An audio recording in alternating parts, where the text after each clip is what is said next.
சென்னையில் மாரடைப்பு ஏற்பட்டு இயக்குனரும் நடிகருமான பாக்யராஜ் காலமாகியிருக்கிறார். அவருடனான நினைவுகளை பகிர்ந்து கொள்கிறார் இயக்குனர் பேரரசு அவர்கள். சார் வணக்கம்.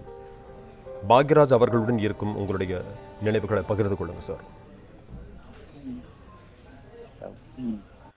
நாங்களாம் பாக்யராஜ் சார் எல்லாம் நினச்சி தான் சினிமாவுக்கு வந்தோம். பாரதிராஜா, பாக்யராஜ்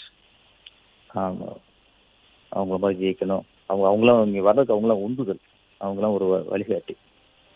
அவங்களாம் ஒரு சாதாரண சாமானியர் இருந்து ஜெயிச்சதுனால அந்த தைரியம் நம்ம போய் ஜெயிச்சிடலாம் அப்படிங்கிற எங்களுக்கு தைரியம் கொடுத்து இங்கே வரவழைச்சதே இவங்களுடைய படங்கள் தான்.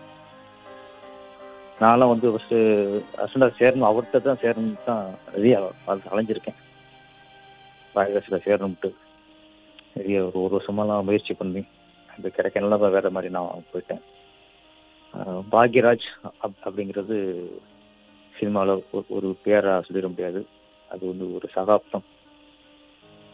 பாலச்சந்தர், பாரதிராஜா, பாலுமேந்திரா, அந்த வரிசையில் பாக்யராஜ் அது என்னைக்கு நிலைச்சிருக்கிற பேர். சினிமாவில் வந்து வெற்றி இயக்குநர்கள் வேற, சாதனை இயக்குநர்கள் வேற. இதெல்லாம் நிறைய வெற்றி படங்கள் கொடுக்கலாம், நிறைய சம்பவங்களை வாங்கலாம். ஆனால் சாதனைங்கிறது ஒரு படம் என்னைக்கு அந்த நிலைச்சிருக்கிறதா. பாக்யராஜரோட எல்லா படங்களுமே என்னைக்கு நிலைச்சிருக்கிற ஒரு படைப்பு.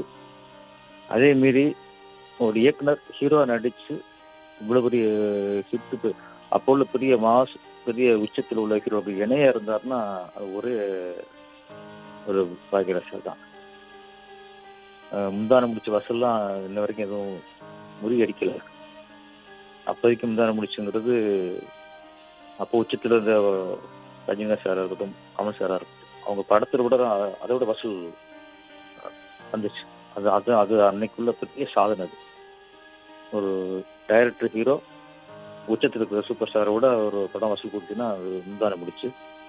இன்னொன்று தமிழ் துறையில் முதல் முறையாக 1 கோடி பிஸ்னஸ் ஆன படம் தாவணி கணக்கு.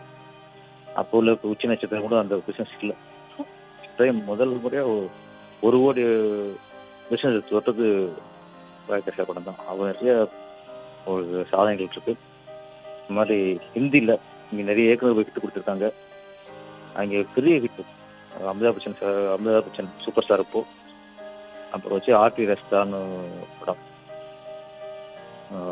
அமிதாப் பச்சன் நடித்த ஒரு 10 மிகப்பெரிய வெற்றி படத்தில் அது ஒரு படம். அங்கேயும் போய் வெற்றி கொடுத்தாரு. இன்னொன்று பாரதிராஜா அவர்களுக்கு ஆரம்ப காலத்தில் மிகப்பெரிய ஒரு பக்குவம் இருந்தவர்.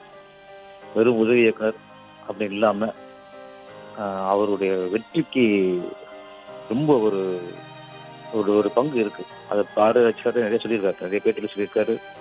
நாங்கள் பேசும்போது சொல்லுவார், வசனமாக இருக்கட்டும், திரைக்கதையாக இருக்கட்டும், எல்லாத்துலேயும் அவர் இன்வால்மெண்ட் பெற்றுமெண்ட் வரும்னு அடுத்தவங்க படத்துக்கு உழைக்கிறவர். நான் ஒரு படத்துக்கு நான் வந்து திருவண்ணாமலைலாம் முடிச்ச டைம், சிவாசி திருப்பதி முடிச்ச டைம், ஒரு இயக்குனர் வந்து எங்கள் படத்துக்கு வசனம் கொடுக்குன்னு சொன்னார் என்கிட்ட. நான் இப்போ பிஸியாக இருந்த டைம் நான் கொஞ்சம் தவிர்த்தேன். அப்புறம் பாக்யராஜ் நடிக்கிறாருன்னு சொன்னாப்புல. பாக்யராஜ் நடிக்கிறாருன்னா ஓகே. அப்போ எனக்கு ஓகே, நம்ம அவர் வசனத்தெல்லாம் ரசிச்சு பார்த்தோம். இப்போ நம்ம வசனத்தை பாக்யராஜ் பேசுவாருங்கிற அந்த ஒரு காரணத்துக்காகவே அந்த படத்தை நான் இவனும் பணக்காரன் ஒரு படம், அந்த படத்தை நான் ஒத்துட்டு அதை சொல்ல தேலாக எழுதினேன். ஏன்னா அந்த பெருமை நம்மளுக்கு வரணும், நம்ம வசனம் எழுதி பாக்யராஜ் பேசுனதுக்கு பெருமையை வேணும், அந்த படத்தை வசனம் எழுதினேன். திரைக்கதை மன்னன்பாங்க, அதுக்கு முற்றிலும் பொருத்தமானவர் பாக்யராஜ் சார். இப்போ உள்ள புதிய இயக்குநருக்கு, உள்ள தலைமுறைகளுக்கு நம்ம சொல்ல வேண்டிய ஒன்றே ஒன்று தான். நம்ம வந்து சினிமா படிக்கிறது, புக்கு படிக்கிறதோ, இன்ஸ்டியூட் படிக்கிறதோ, அதெல்லாம் ஒரு திரைக்கதைங்கிறதுக்கு என்ன அப்படிங்கிறதுக்கு பாக்யராஜோட ஒரு 10 படங்களை பார்த்தா போதும், நம்ம திரைக்கதை கற்றுக்கலாம்.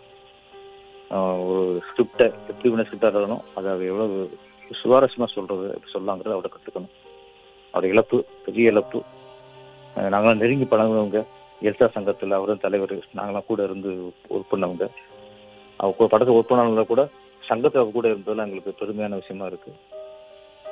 அவரை இழந்து இன்னும் பாரதிராஜா இப்போ தான் இழந்திருக்கோம்.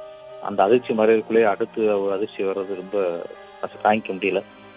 கஷ்டமாக இருக்குது. அவங்க குடும்பத்தாருக்கு எல்லா வகையும் தைரியத்தையும் அதை ஆண்டவன் இருக்கணும், ஆண்டவன் வேண்டிக்கிறேன். பிளே ஸ்டோர் மற்றும் ஆப் ஸ்டோரில் இருந்து பாலிமர் செயலியை QR கோடு மூலம் பதிவிறக்கம் செய்யுங்கள். செய்திகளை உடனுக்குடன் பெறுங்கள்.